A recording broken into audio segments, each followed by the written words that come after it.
del doctor Pinsky, la calidad de la educación médica en el mundo, que es acreditación y por qué la acreditación. El doctor Pinsky es presidente y director ejecutivo de la Comisión de Educación para Graduados Médicos Extranjeros en Estados Unidos, presidente de la Junta Directiva de la Fundación para el Avance de la Educación e Investigación Médicas Internacionales, ECFMG. Bienvenido, adelante, vamos a recibirlo con un fuertísimo aplauso.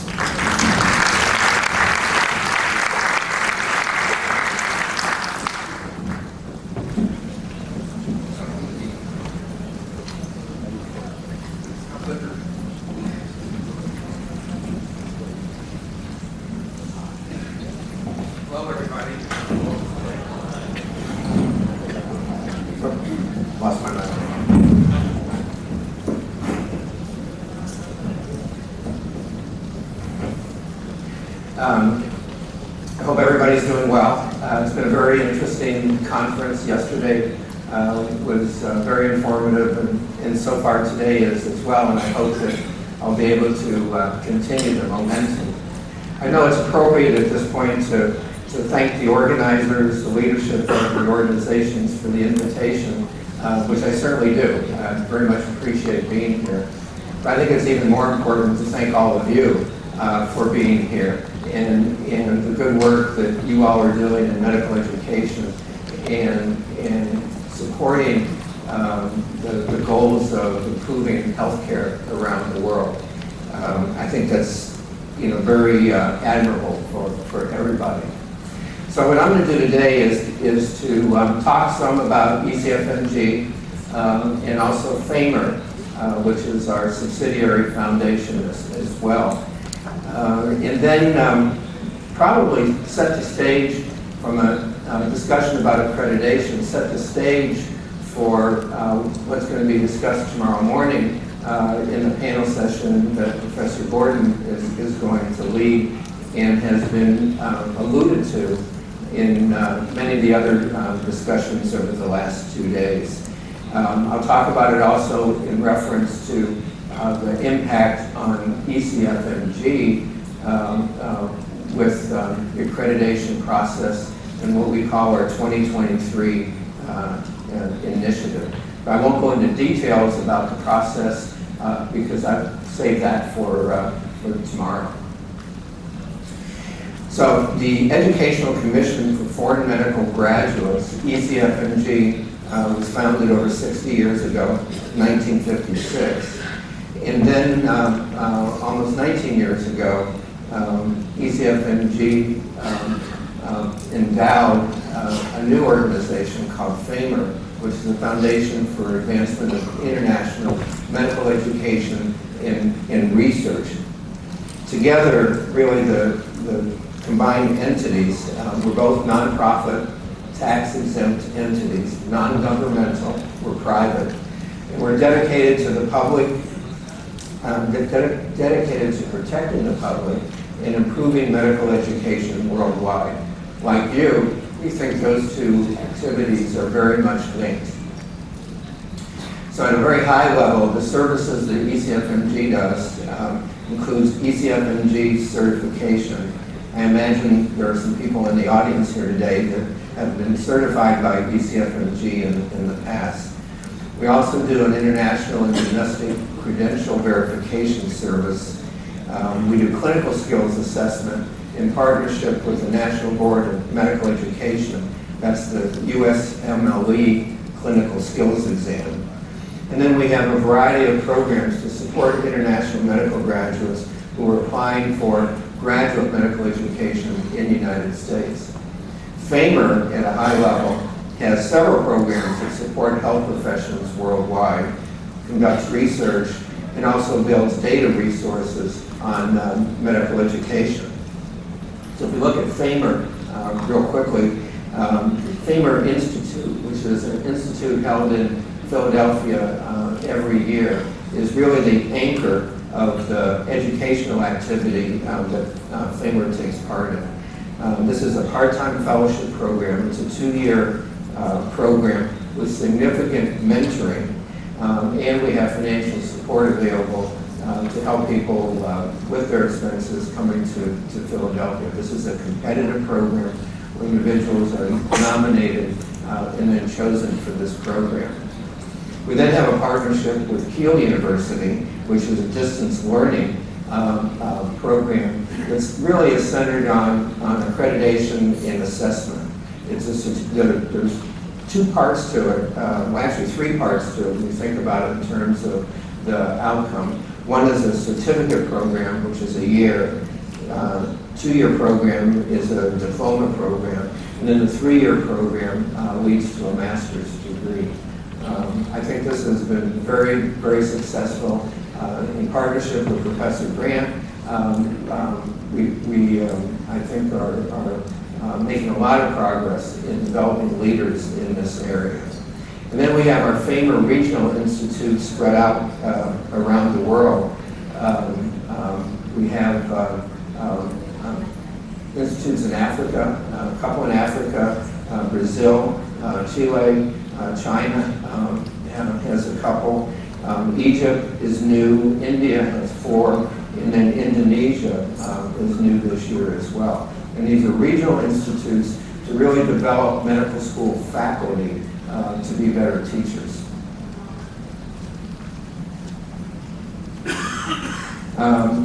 With the 1,900 fellows around the world, graduates of FAMER Institute, we've been able to, I think, really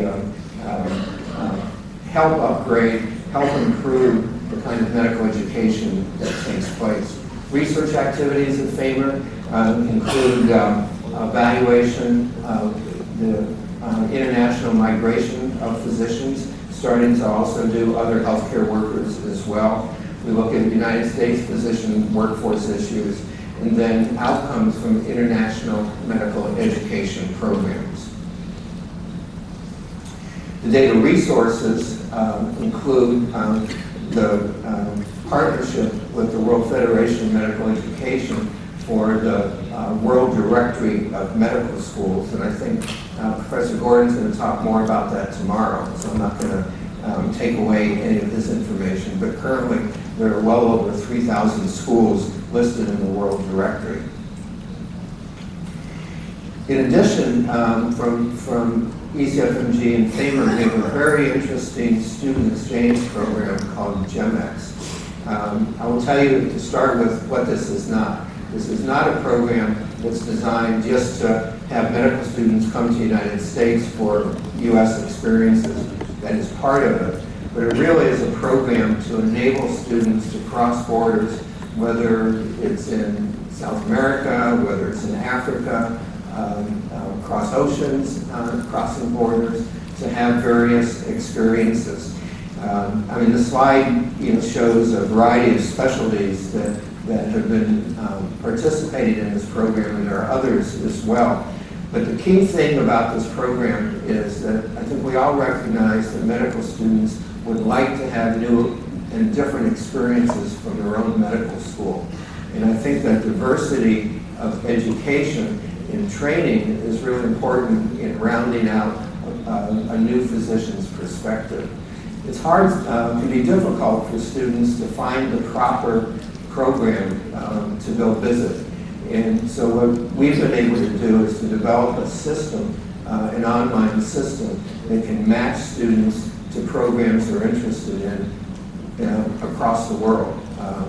As I said before, Africa, South America, North America, Asia, and the program has been growing quite a bit recently with a high degree of satisfaction with students.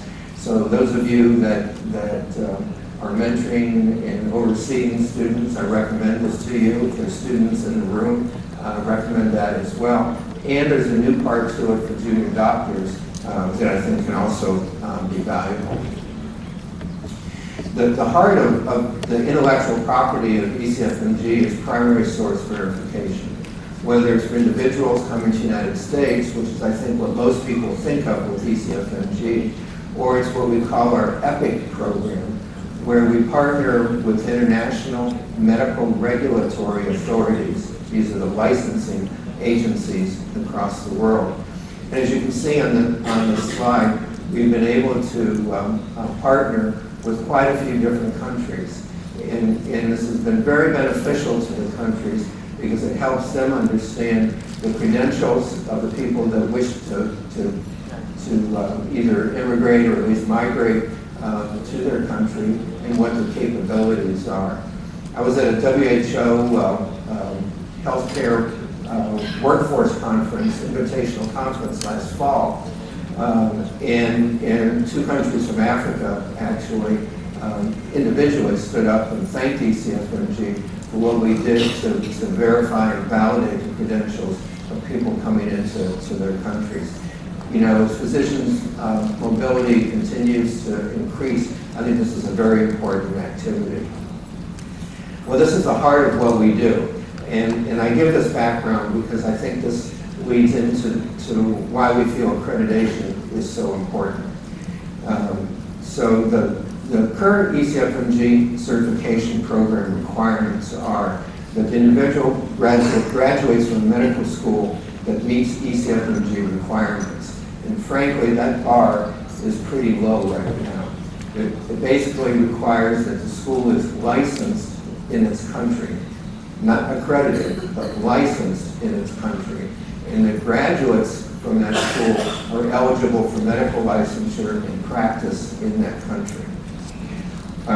Once the individuals apply to ECFMG and we verify their credentials, which can be a pretty intense process, because we need to make sure that the transcripts are valid, not counterfeit, their diploma, if they've graduated already, is real, and that they are who they say they are. Once we go through that and screen them against the specialty designated national list, that's a U.S. term, I call that the list of bad people that shouldn't be in the country. It can include terrorists, people involved in various illegal activities, and frankly, sometimes we discover information that we give to the Treasury Department. But after individuals pass this primary source verification, then we can register them to take the United States medical licensing exam. This is the same exam all U.S. graduates have to take and pass. Number one, to be eligible to go into a residency training program, and then also to eventually get licensed. So if I just look at a very high level, individuals apply for certification, and we probably get close to 20,000 applications a year where people are looking for possibility of coming into the United States. We do the primary source verification, and then individuals are registered to take the USMLE exam, and they need to pass each step of the exam in order to be certified. And it takes, on an average, about 3 years to get through this process. That includes the verification process as well as passing the exam. So again, that's an average. So about 10,000 individuals every year become ECFMG certified. And then if they're interested in going into the residency match for training in the United States, we enter them in. About 12,000 individuals enter the match every year with a success rate of a little bit over 50%, 56%. Of those individuals who match, we are then the sponsor of the J1 visa, which is a cultural exchange visa, and allows individuals to come into the United States to further their training. So if we look at the international medical graduates in practice in the United States right now, about a quarter of all physicians have gone to medical school outside of the United States or Canada. And this number is holding constant, at least for a while. So when we started this program 60 years ago, and as it has evolved up until the last few years, the assessment is really greatly weighted on the individual and not on their school. Again, the only comment we really have about the school is that it should be licensed in the country of origin. So I talked about the exams that individuals have to take. We look at their credentials, that's the bottom bar there, the primary source verification. And we look at their transcripts to see that they've taken proper medical school classes. And then we say they're eligible to come into the country. So as you can see, it's tilted toward the individuals, not necessarily the schools, with no comment on the education. I think you heard some of this information yesterday briefly, but there's been a huge proliferation of medical schools in the last several years. And right now, there probably are somewhere right around 2,700 schools around the world that are graduates are eligible for ECFMG certification. That's a lot of schools out there, and as many of you know, in recent years, a huge growth in the number of schools. In fact, a 43% increase since 2002. So, you know, one of our issues that we have to deal with, and one of our favorite topics, has to do with the schools in the Caribbean, around the corner from here. And we think that there are at least 75 schools operating in the Caribbean whose graduates right now can apply for ECFMG certification. And that's got to be a huge spectrum of schools and quality. So in 2010, the ECFMG board, I need to say that I've just been with the board a little over 2.5 years at ECFMG. A lot of concerns came up to the board after a report was done evaluating medical schools around the world. And we found that even though licensure is something that's important in the country, many schools in many countries are given a license once with no follow-up after that to see what really is going on with those schools. A third of the countries around the world probably do not have any type of accreditation program, any kind of external quality assurance program. And if there is accreditation in many countries have voluntary accreditation and not a mandatory accreditation. Significant variation in curriculum in terms of duration, systems, etc. I know there's been a lot of work done in many parts of the world, including here, in terms of harmonizing standards of medical education, but the differences are still out there. And accrediting agencies that are out there differ in terms of protocols, standards, etc. And so the board was very concerned that this meant that there was a really lack of self-regulation. As physicians, I think we all have grown accustomed to sort of the honor we have to self-regulate. And unless we continue to do a good job of self-regulation, that could be taken away from us. And I think it's just as true with medical schools. So as the board looked at this and saw the issues of how the weighting was on the individuals, not the schools, the proliferation of the medical schools, and then the other concerns that came out of the report, it really demonstrated how difficult it is to evaluate the credentials of individuals who graduated from medical schools in different countries and are going out to practice in new countries.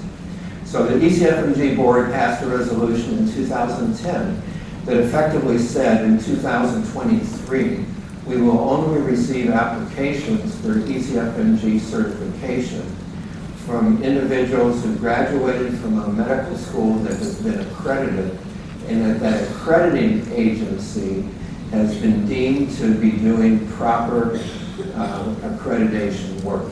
And that's our 2023 accreditation policy. And that was the initial part of the discussion. And quite frankly, it was looked at that time of the effect on the United States. So what I'm going to talk about in just a couple minutes is why it's so important for the rest of the world not to be sending graduates to the United States, but what that means in terms of raising the quality, always improving the quality of medical education. So why accreditation just in general? And what is accreditation? Well, I think most of us recognize that it's a process by some sort of designated authority that can actually review, evaluate an entity and compare its performance against an agreed upon set of standards. That's accreditation.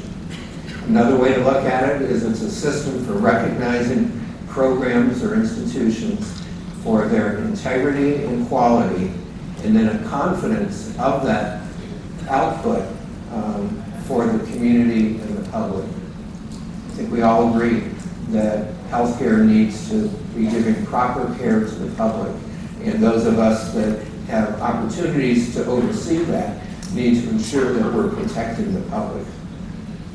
It can include self-review and peer review, should include self-review and peer review. And it is about improvement. It's improvement of the academic quality and, again, the public accountability of the institutions.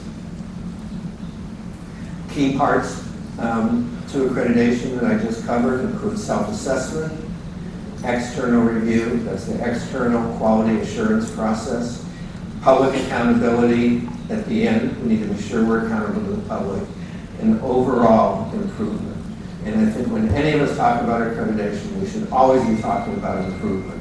That's what it's about.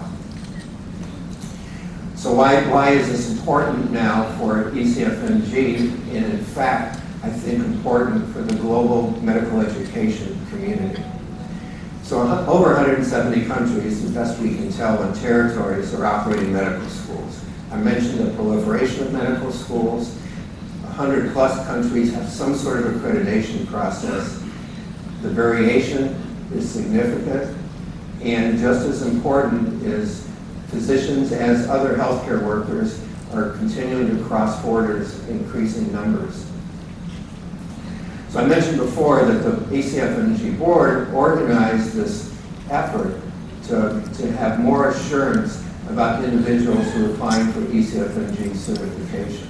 And that is important in the United States. But frankly, the overriding importance has been to catalyze international accreditation efforts. And it's so pleasing to see the interest in the activities that are going on in that area. That's the efforts that you all are doing in your various countries, the work that WFME is doing in leading this process. And by developing a universally accepted standards for evaluating medical school education is so important in enhancing that medical education. And as we all know, enhanced medical education is one variable that can add to the improvement in healthcare. And I must say that these accreditation standards and the standards for accreditation agencies always must be done within the context of the country. Cultures can be different, so the application of the standards can vary, but they all must be going for the same direction to improving medical care and assuring the public. So this process or the concept that came out of the ECFMG board has now been adopted by other entities. WHO, in its publication that came out just recently, is recommending or stating, requiring that by 2020, all countries will have established accreditation mechanisms for health training institutions. Another organization that you might not be familiar with, IAMRA, which is the International Association of Medical Regulatory Authorities, where medical regulatory authorities from all around the world participate in this organization, also is supporting the accreditation of medical schools. So if you remember, we had the balance way over to the students previously. Now we're swinging the balance back to the medical schools to be sure that the right education is going on. So how is this accreditation taking place? World Federation of Medical Education has set up guidelines and standards in partnership with WHO, and the World Federation of Medical Education is leading this process.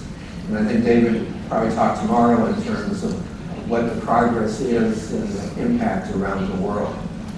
For those of you that might be interested in how we're actually implementing this for the United States in terms of individuals coming in, one of the foundation, one of the pillars of what we're doing is all about medical students. In fact, students even before they get to medical school.